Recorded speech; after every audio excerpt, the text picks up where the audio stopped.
Hello students, आज मैं आपके लिए दोबारा लेके आ चुका हूँ क्लास 9 का chapter 2 introduction to linear polynomials. जैसा कि हमने लास्ट क्लास में पढ़ा था कांस्टेंट के बारे में, वेरिएबल्स के बारे में, कोफिशिएंट के बारे में, टर्म्स के बारे में और डिग्री के बारे में। ठीक है, तो हमने इन सब के बारे में पढ़ा था और इसी के साथ हमने एक्सरसाइज 2.1 के क्वेश्चंस की भी किए थे। तो अगर आपने ये वाली वीडियो नहीं देखी है तो पहले आप इस वीडियो को देखिए, लिंक डिस्क्रिप्शन में है, क्योंकि ये वाली वीडियो उसी वीडियो के आगे कंटिन्यूशन है जहाँ पे हम उसी चैप्टर के आगे के टॉपिक्स को कवर करेंगे। ठीक है, तो कि हमने क्या किया था, अगर आपको याद है तो क्या आप मुझे वीडियो पॉज करिए और इस क्वेश्चन की डिग्री बताइए कि इस क्वेश्चन की डिग्री क्या होगी। तो अगर आपको पता हो तो इस क्वेश्चन की डिग्री होने वाली है 3। क्यों? क्योंकि यहाँ पर हाईएस्ट पावर ऑफ वेरिएबल कितनी है? 3। डिग्री हमारा होता था हाईएस्ट पावर ऑफ वेरिएबल, तो यहाँ पे हमारी डिग्री कितनी हो गई? 3। ठीक है, और अगर मैं आपको पूछूं इसकी डिग्री कितनी है तो क्या आप बता सकते हैं? वीडियो पॉज करिए। बिल्कुल सही, तो इसकी डिग्री होने वाली है 1। ठीक है, क्योंकि इसकी हाईएस्ट पावर ऑफ वेरिएबल कितनी है? 1। यहाँ पे वेरिएबल जो x है हमारा, उसकी हाईएस्ट पावर 1 है, इसीलिए इसकी डिग्री कितनी होने वाली है? 1। ठीक, तो अगर आपको याद हो तो जिस पॉलिनोमियल की डिग्री 1 होती थी इन्हें ही हम कहते थे लीनियर पॉलिनोमियल। क्या कहते थे? Linear polynomial. ठीक है, और आपको पता होगा कि डिग्री के बदलने से पॉलिनोमियल्स के नाम बदलते थे, या फिर पॉलिनोमियल्स के जो नाम है वो डिग्री के बेस पर ही है। जैसे अगर डिग्री 0 है तो ये आपका होगा कांस्टेंट पॉलिनोमियल। Constant polynomial. वहीं अगर डिग्री 1 है तो ये हो जाएगा आपका लीनियर पॉलिनोमियल। वहीं अगर डिग्री 2 है तो ये होता है आपका क्वाड्रेटिक पॉलिनोमियल। Quadratic polynomial. ठीक है, और वहां डिग्री 3 होती है जहां पे, उसे क्या कहते हैं हम लोग? उसे बोलते हैं क्यूबिक पॉलिनोमियल। क्या बोलेंगे? Cubic polynomial. ठीक है, तो हमने ये सब लास्ट क्लास में पढ़ा था कि अगर डिग्री 0 तो कांस्टेंट पॉलिनोमियल, डिग्री 1 हो लीनियर पॉलिनोमियल, डिग्री को क्वाड्रेटिक और डिग्री 3 क्यूब। तो यहाँ पे आपने देखा कि लीनियर पॉलिनोमियल क्या होता है? जिसकी डिग्री 1 होती।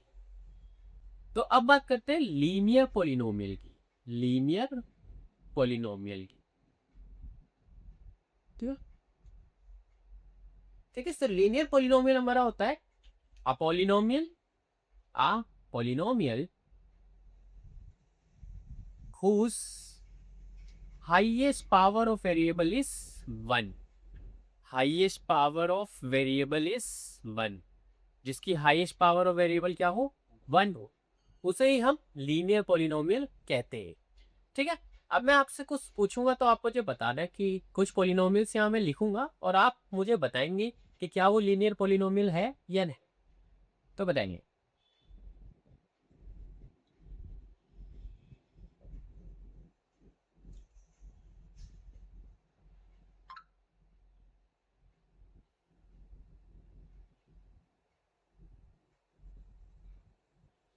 ठीक है, तो जैसे पहले इसकी बात करते हैं 3x+1, तो क्या ये एक लीनियर पॉलिनोमियल है? तो यस, ये एक लीनियर पॉलिनोमियल है, क्योंकि यहाँ पर जो हमारी वेरिएबल की डिग्री है वो कितनी है? 1 है। हमारा वेरिएबल यहाँ पर x है और उसकी हाईएस्ट पावर ऑफ क्या है? 1 है। ठीक है, हाईएस्ट पावर ऑफ वेरिएबल 1। क्या ये एक लीनियर पॉलिनोमियल है 4x² + 2? तो यहाँ पर हमारा जवाब होगा नहीं, क्योंकि यहाँ पर जो वेरिएबल की हाईएस्ट पावर है वो 1 नहीं है। क्या ये हमारा एक लीनियर पॉलिनोमियल है? तो आप कहेंगे यस, ये भी हमारा एक लीनियर पॉलिनोमियल है। ये भी एक लीनियर पॉलिनोमियल है। 8x+3 यहाँ भी हमारे वेरिएबल की हाईएस्ट पावर वाले, तो ये भी लीनियर पॉलिनोमियल है और ये भी एक लीनियर पॉलिनोमियल है। तो अब आप समझ गए होंगे कि लीनियर पॉलिनोमियल सिर्फ वो होता है जिसके वेरिएबल की हाईएस्ट पावर 1। ठीक है, अगर उसकी हाईएस्ट पावर 2 है, 3 है, ठीक है, या फिर 0 भी है, तब भी उसे लीनियर पॉलिनोमियल कंसीडर नहीं किया जाएगा। तो लीनियर पॉलिनोमियल सिर्फ वही होगा जिसकी हाईएस्ट पावर ऑफ वेरिएबल 1 होगी। ठीक है, अब मैं आपसे पूछता हूँ कि क्या 4/x + 7 एक लीनियर पॉलिनोमियल है? ठीक है, या 3x³ + 8 चाहिए एक लीनियर पॉलिनोमियल है, या फिर 7x + 0 क्या ये एक लीनियर पॉलिनोमियल है, या फिर 7 चाहिए एक लीनियर पॉलिनोमियल? तो आप मुझे बताइए ये लीनियर पॉलिनोमियल है या नहीं? तो आप सोचेंगे यहाँ तो x की पावर 1 है, बट गलत है। डिनोमिनेटर में हमारा x कभी भी नहीं हो सकता। अगर हमारा x डिनोमिनेटर में है, ठीक है, डिनोमिनेटर ऑफ x का मतलब है कि x की पावर है -1। ठीक है, कि अगर आप इसे सिंप्लीफाइड फॉर्म में लिखे तो ये कुछ ऐसा दिखेगा, 4x की पावर -1 + 7, इसीलिए ये एक लीनियर पॉलिनोमियल नहीं है। ठीक है, वहीं पर अगर आप 7x + 0 को देखो तो यहाँ पर x की पावर 1 है, तो ये एक लीनियर पॉलिनोमियल। वहीं 3x³ + 8 को अगर आप देखेंगे तो यहाँ पर जो हमारा x वेरिएबल है उसकी हाईएस्ट पावर 3 है, तो ये भी हमारा एक लीनियर पॉलिनोमियल नहीं होने वाला। यहाँ पे अगर आप देखोगे तो यहाँ पे हमारे जो वेरिएबल है उसकी पावर 0 है, इसीलिए ये सिर्फ कांस्टेंट बच रहा है। तो इस टाइप के पॉलिनोमियल को हम कांस्टेंट पॉलिनोमियल कहते थे। ठीक है, और इसलिए ये भी लीनियर पॉलिनोमियल नहीं है, क्योंकि यहाँ पर जो हमारी डिग्री है वो 0 होगी। तो आई होप कि आपको समझ आया होगा लीनियर पॉलिनोमियल क्या होता है। वो पॉलिनोमियल जिसकी हाईएस्ट पावर ऑफ वेरिएबल 1 है। एग्जाम्पल से समझते हैं लीनियर पॉलिनोमियल वर्क कैसे करते हैं।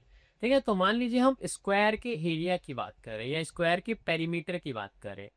ठीक है, सपोज स्क्वायर है हमारे पास एक, जिसकी साइड जो है, ठीक है, वो x है। ठीक है, और पेरीमीटर का फॉर्मूला आपको पता है, पेरीमीटर ऑफ स्क्वायर होता है 4 × साइड। ठीक है, आपने छोटी क्लासों में पढ़ा है, नहीं पढ़ा तो एक बार अभी याद कर लीजिए। पेरीमीटर ऑफ स्क्वायर का फॉर्मूला होता है 4 × साइड। ठीक है, तो अगर मैं इसे लिखूं तो ये हो जाएगा पेरीमीटर किसके बराबर होगा, 4x की। ठीक है, कि साइड से मल्टीप्लाई करने के बाद 4x। ठीक है, अब आप मुझे बताइए कि अगर मैं यहाँ पे एक टेबल बना, ठीक है, एक टेबल से हम वैल्यूज रखते हैं और समझते हैं इन वैल्यूज को। ठीक है,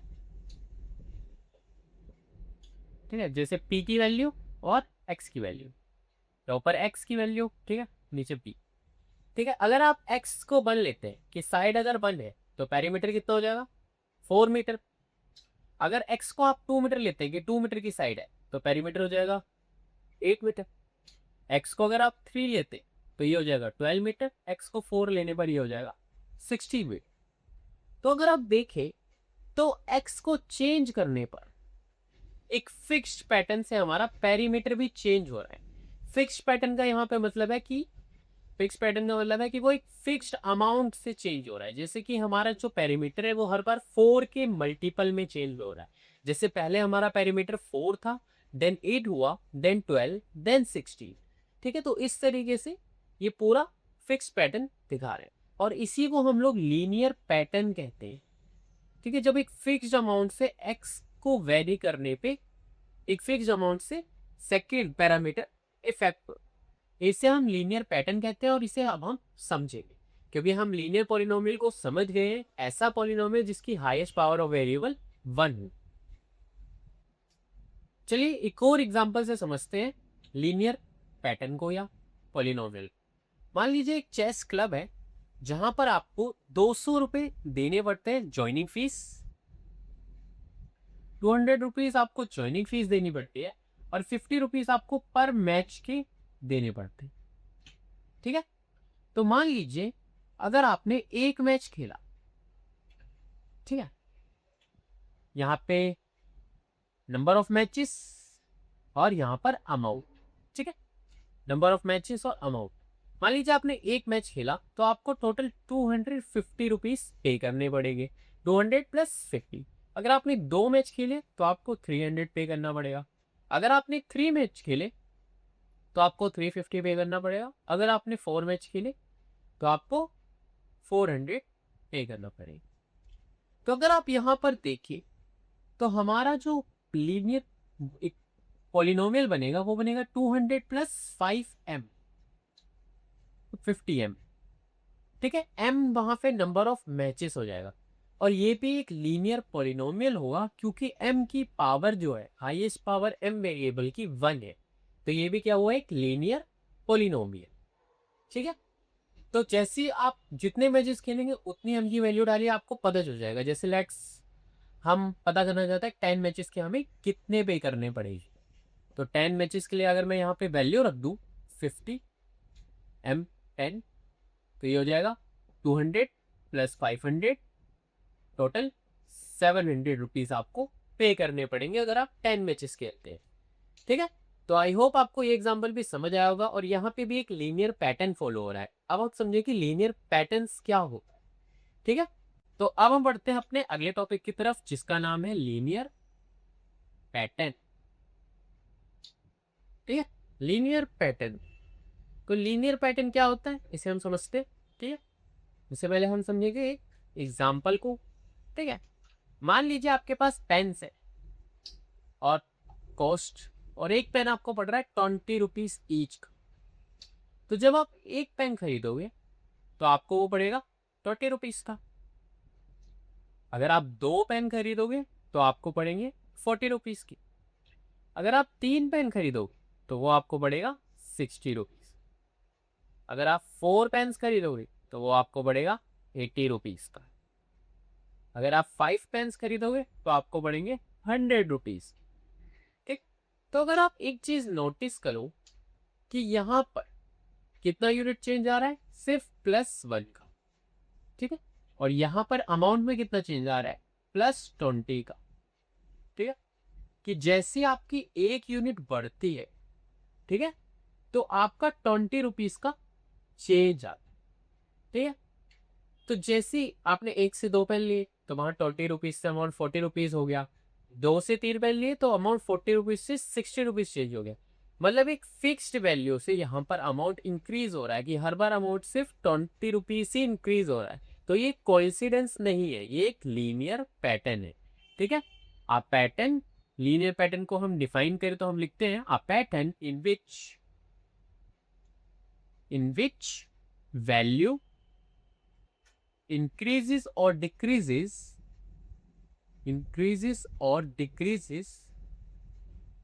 with a fixed amount is called linear pattern, is called linear pattern।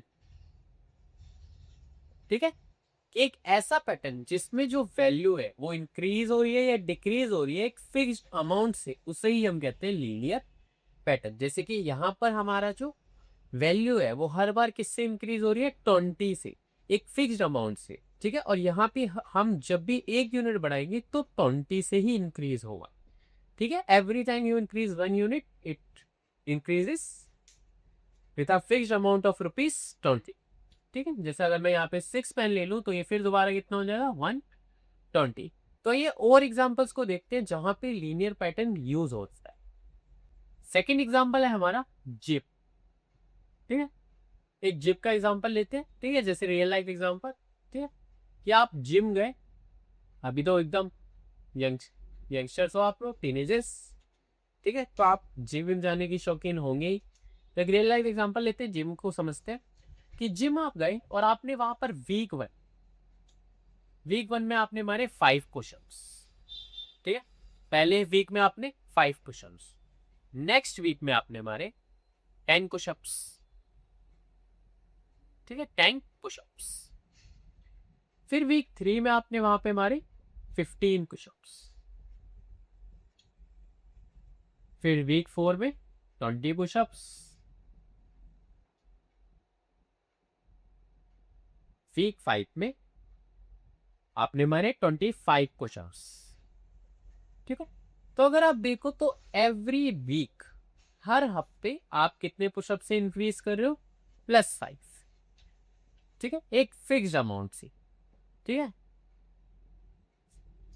आप एक फिक्स्ड अमाउंट से हर वीक अपने पुशअप्स को इंक्रीज करो, एक फिक्स्ड अमाउंट से। तो ये भी कैसा हुआ, एक लीनियर पैटर्न हो कि हर हफ्ते आपके 5 पुशअप्स इंक्रीज हो गए।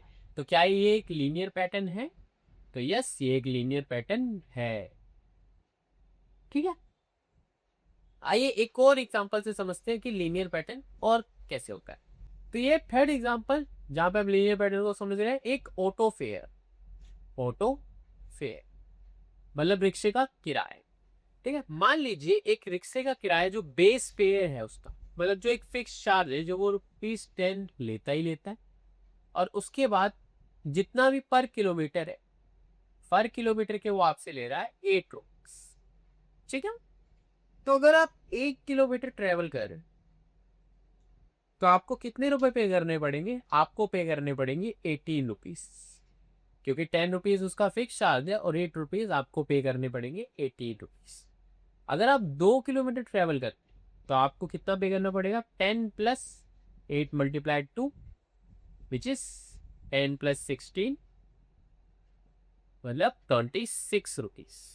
ऐसे अगर आपको 3 किलोमीटर जाना है तो आपको कितने रुपए पे करने पड़ेंगे? 10 प्लस 8 इंटू 3, तो ये हो गया 10 प्लस 24, आपको पे करने पड़ेंगे 34। ठीक है, तो हर बार आपका जो अमाउंट है यहाँ पर वो ₹8 से बढ़ रहा है। ठीक है, हर बार ₹8 से बढ़ रहा है for every kilometre change. Her kilometre change पर आपका ये जो फेयर है वो ₹8 से इंक्रीज हो रहा है। ठीक है, कि पहले किलोमीटर के लिए आपने ₹18 दिए, 2 किलोमीटर के लिए फिर आपने ₹26 दिए, 3 किलोमीटर के लिए आपने ₹34 दिए।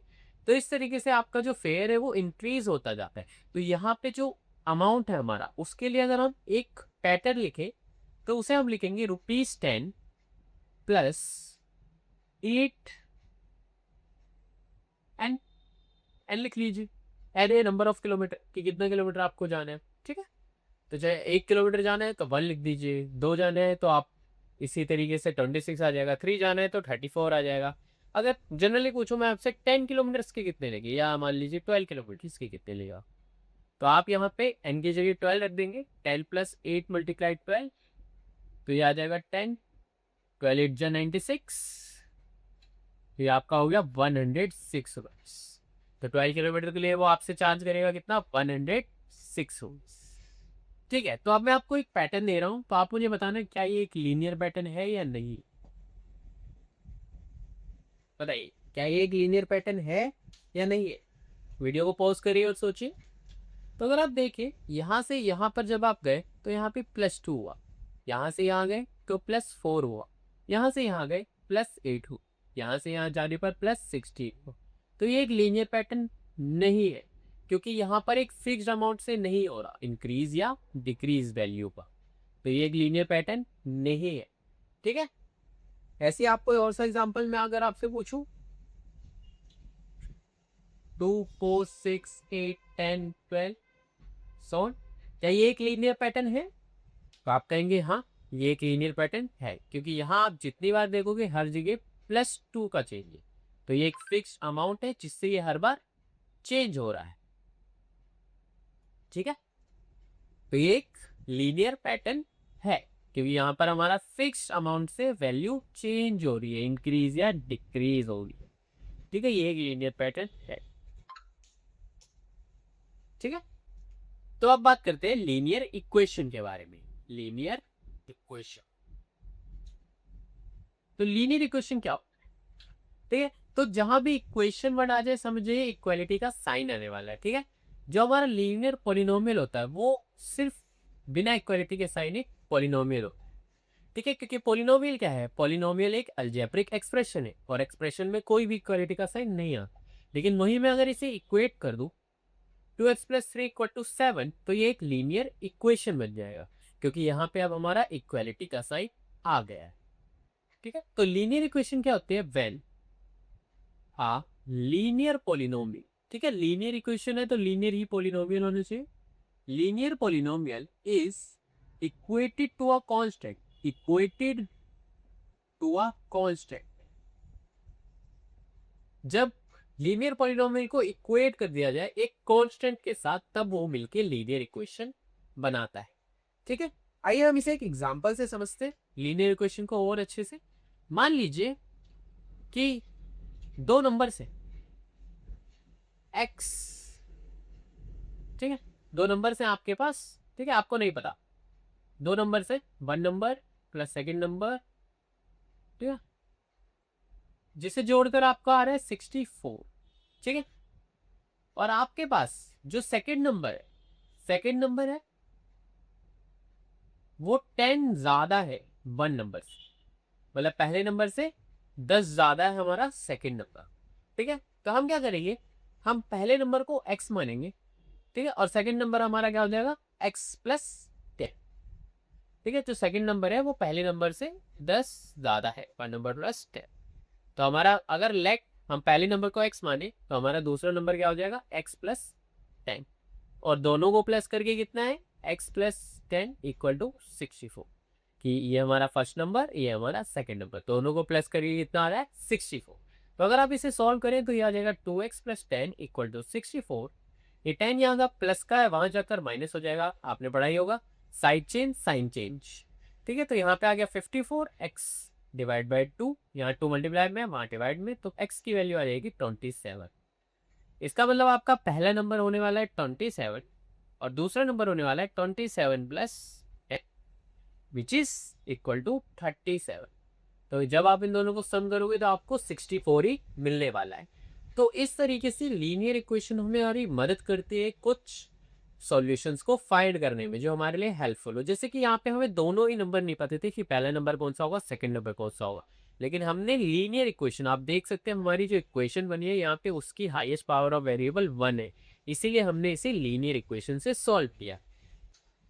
मान लीजिए आपके पास कुछ चॉकलेट थी, ठीक है, आपके पास कुछ चॉकलेट्स थी, ठीक है, मुझे नहीं पता कितनी चॉकलेट्स थी, और मैंने फिर आपको उसमें 5 चॉकलेट्स और दे दी, आपको मैंने 5 चॉकलेट्स और दे दी, और अब आपके पास टोटल चॉकलेट्स हो गए 25। कितनी हो गई 25।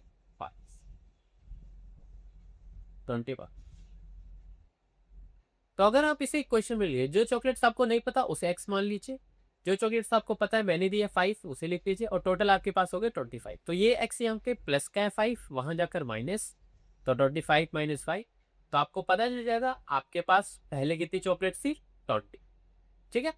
अब अगर आप यहाँ पे फोकस करें x प्लस 5 पे, तो ये भी एक लीनियर पॉलिनोमियल है और हमने इसे इक्वेट कर रखा है इस कांस्टेंट के साथ, तो यही मिलके बनाता है हमारा लीनियर इक्वेशन। तो एक फाइनल एग्जांपल से समझते हैं जो आपके बुक्स में मेंशन किया गया है नया नया, जिसे इनपुट आउटपुट मशीन, ठीक है, कि एक मशीन है, ठीक है, आप इसमें यहां कोई भी नंबर इनपुट करेंगे तो ये आपको इसमें 2x प्लस 3 का रूल लगाकर आउटपुट देगा, ठीक है।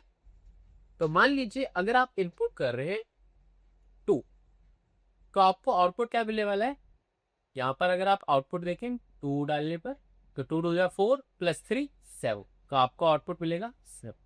अगर आप डालते हैं 3 तो आपको क्या आउटपुट मिलने वाला है 2 3 प्लस 3, 2 3 6 3 9, ठीक है। अगर आप 5 डालें तो 2 5 10 प्लस 3 30, ठीक है। अगर आप 4 डालते तो आपको मिलता 2 4 प्लस 3 11। तो अगर आप देखें यहाँ पर जैसे जैसे आप एक नंबर को इंक्रीज करोगे तो आपको यहाँ पे +2 का इंक्रीज देखो, 7 to 9, 9 to 30, ठीक, यहाँ 9 to 11, ठीक है। जब आपने 4 वैल्यू रखी तो 11 पे पहुंचे और 11 से फिर 13 पे पहुंचे। तो जैसे आप इनपुट दोगे आपको यू रूल लगाकर आउटपुट मिलता रहेगा, ठीक है। तो आप इसे बहुत वैल्यूज के साथ ट्राई कर सकते हो। मान लीजिए आपने 10 रखा तो आपको 23 मिलेगा।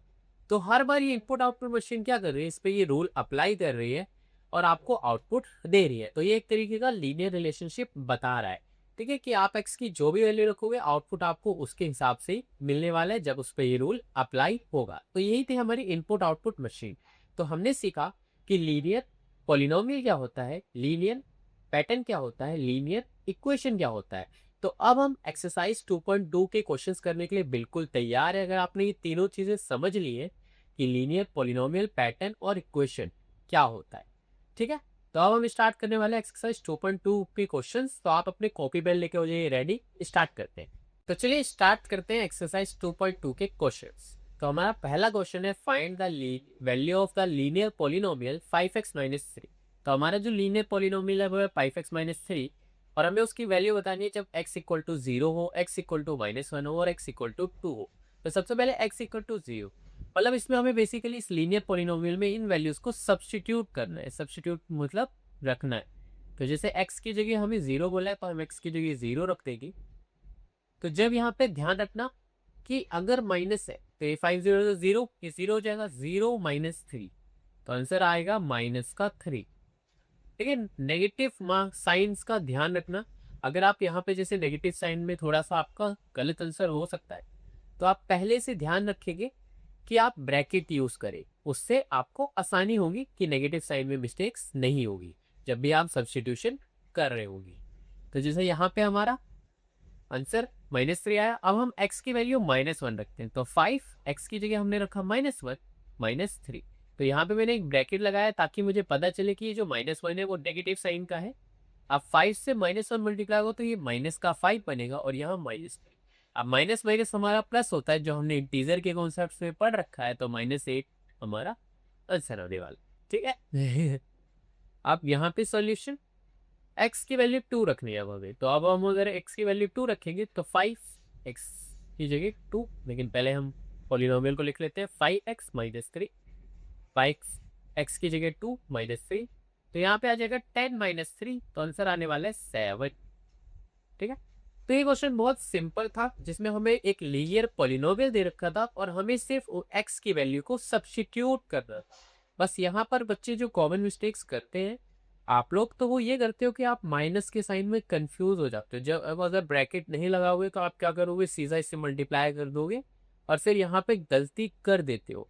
अभी तो ये छोटा पॉलिनोमियल है लीनियर, अगर आप बड़ा लीनियर पॉलिनोमियल्स को लोगे जहाँ पे माइनस प्लस के साइंस कंटिन्यू रहेंगे तो वहाँ पे आपको दिक्कत हो सकती है। तो आई होप आप ये गलती ना करें। अब बढ़ते हैं क्वेश्चन 2 की तरफ। तो चलिए, ये रहा हमारा क्वेश्चन नंबर 2, जहां पे हमें बोला है find the value of the quadratic polynomial. तो इस बार हमारा पॉलिनोमियल क्वाड्रेटिक दिया है।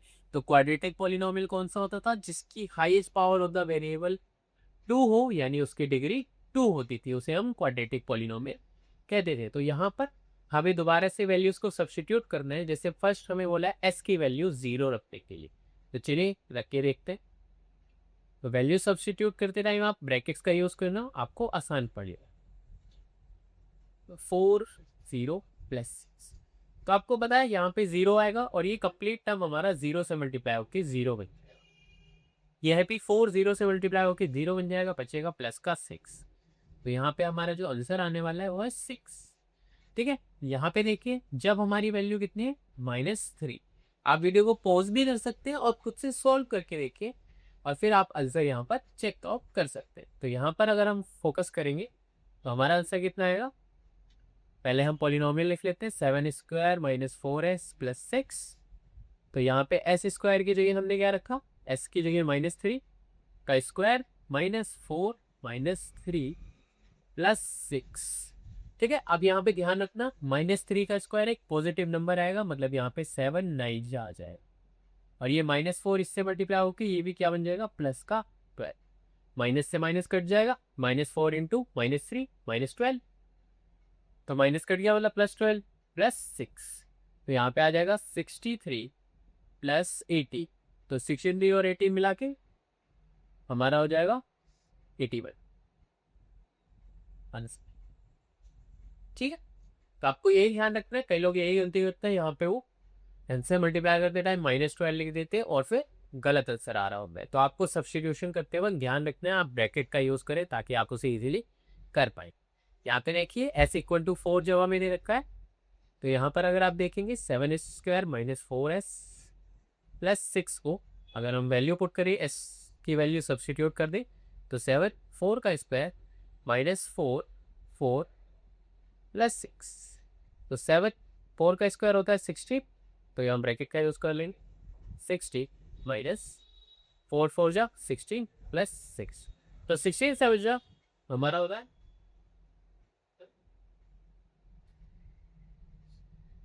1/2 1/2। ठीक है, -60 और +6।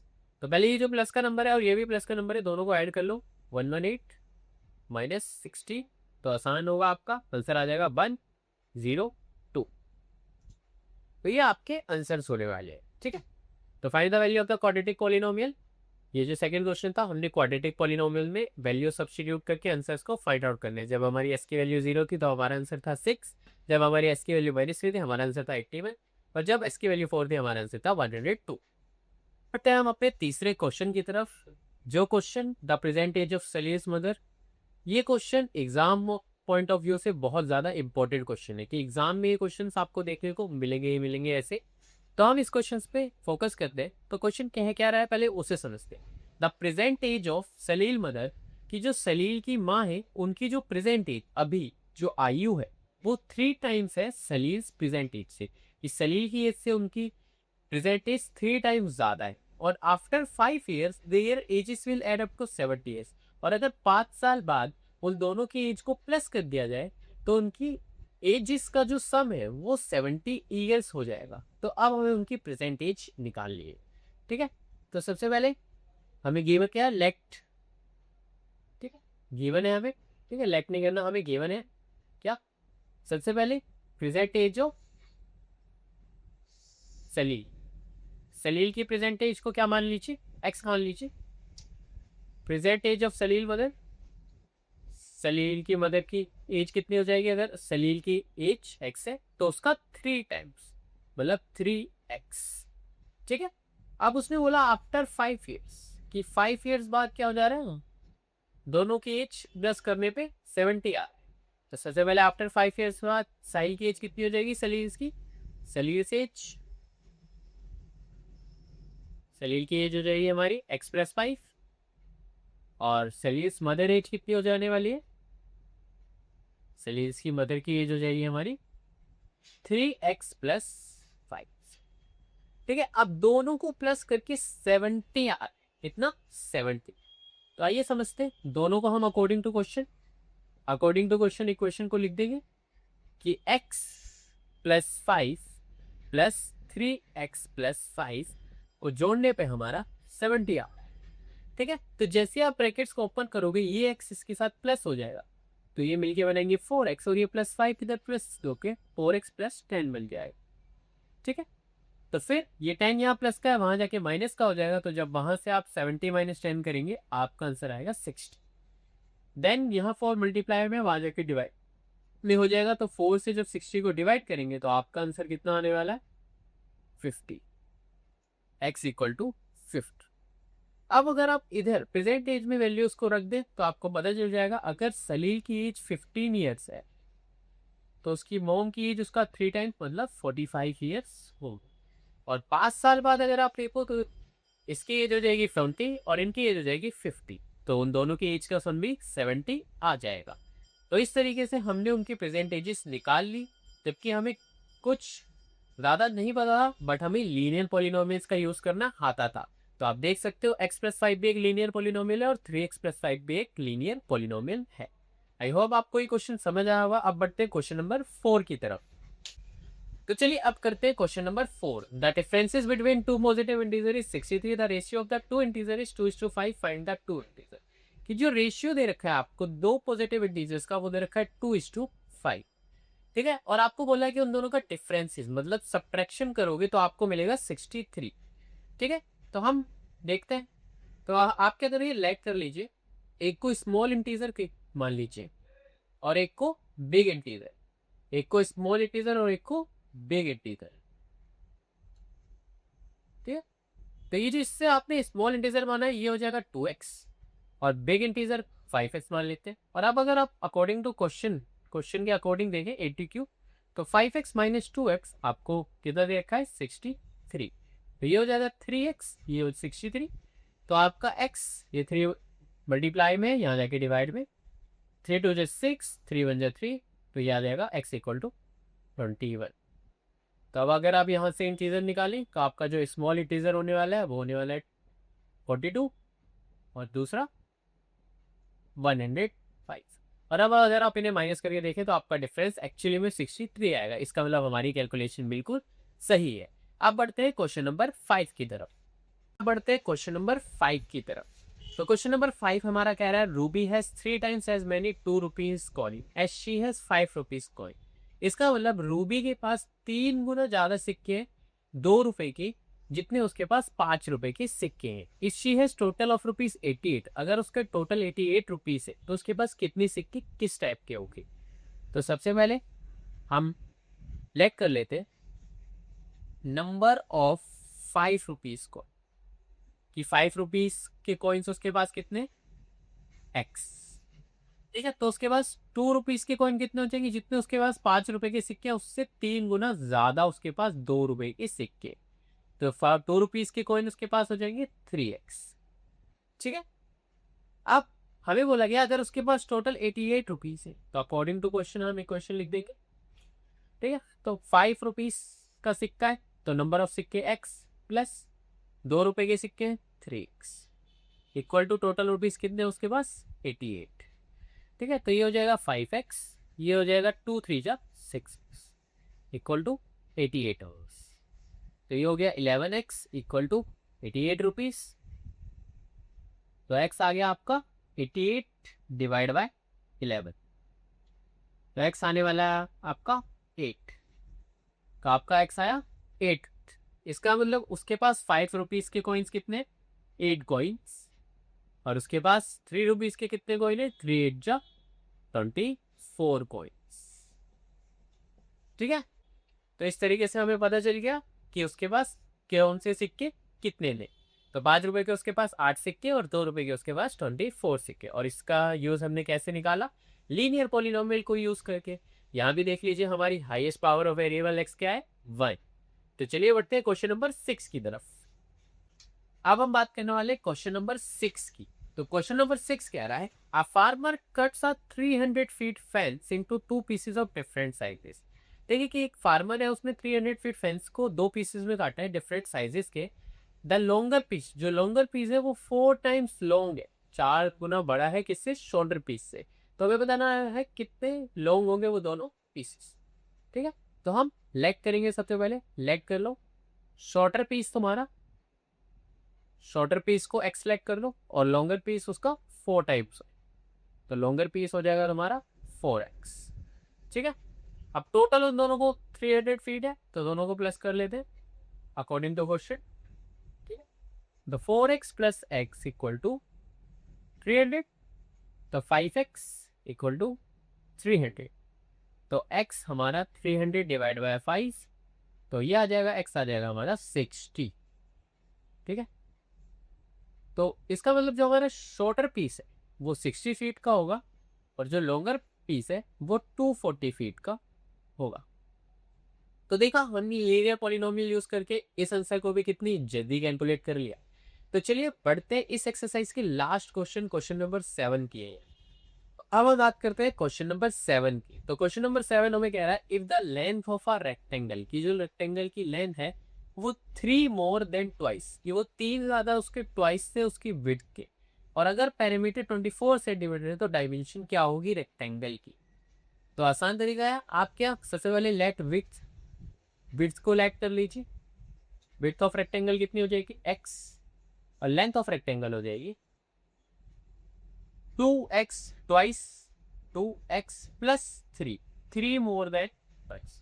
अब आपसे पेरीमीटर पूछा है कि पेरीमीटर 24 सेंटीमीटर दे रखा है, तो पेरीमीटर का फॉर्मूला आप लोगों को पता ही होगा। पेरीमीटर ऑफ रेक्टेंगल क्या होता है हमारा, बताओ बताओ। तो पेरीमीटर ऑफ रेक्टेंगल होता है हमारा, फिलहाल यहाँ पे गिवन है 24 सेंटीमीटर, लेकिन पेरीमीटर ऑफ रेक्टेंगल का फॉर्मूला होता है 2l प्लस में b इक्वल टू 24। तो यहाँ पे हम लिखेंगे 2x plus 3 plus x equal to 24। ठीक है, तो अंदर प्लस करके आएगा ये 3x प्लस 3 हो गया 3x प्लस 3 इक्वल टू 24। ठीक है, अब ये 2 यहाँ पे मल्टीप्लाई पे वहां जाके डिवाइड में, ये 3x plus 3 equal to 24 upon 2, तो 2 से 24 कट के यहाँ आ जाएगा 12, फिर 3x प्लस 3 और ये 12, तो 3x इक्वल टू 12 माइनस 3, तो ये 9 बचेगा। फिर x इक्वल टू 9 अपॉन 3, यहाँ पे जो 3 था मल्टीप्लाई में यहाँ जाके डिवाइड में, तो 3 3 9, तो x की वैल्यू हमारे पास आ गई 3। इसका मतलब हमारी विड्थ 3 है और हमारी जो लेंथ है वो होने वाली 2 3 6 प्लस 3 मतलब 9। ठीक है, 9 सेंटीमीटर। ये सारी जो यूनिट्स हैं वो सेंटीमीटर में, ठीक है।